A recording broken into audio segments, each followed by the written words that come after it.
Here go. Oh, well, okay. Let's go.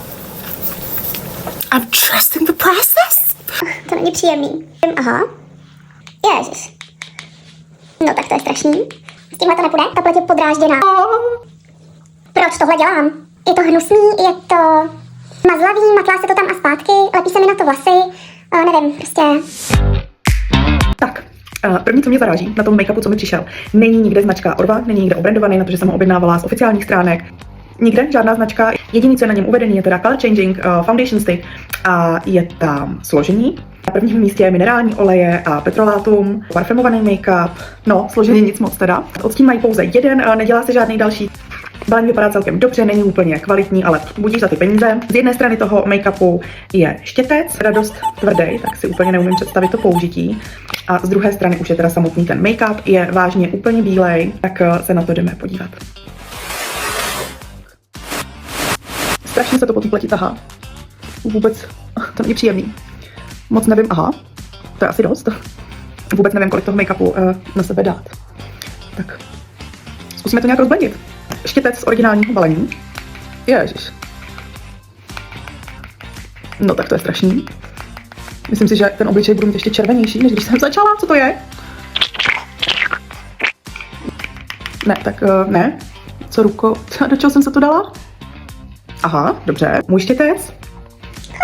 Dobře, tak blendí se to trošku líp, ale pořád je tam takový bílej film.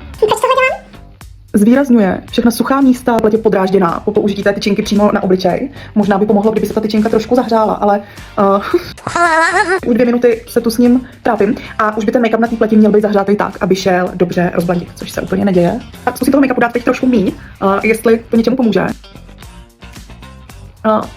Proč jsem se na tohle dala? Co to tady děláme?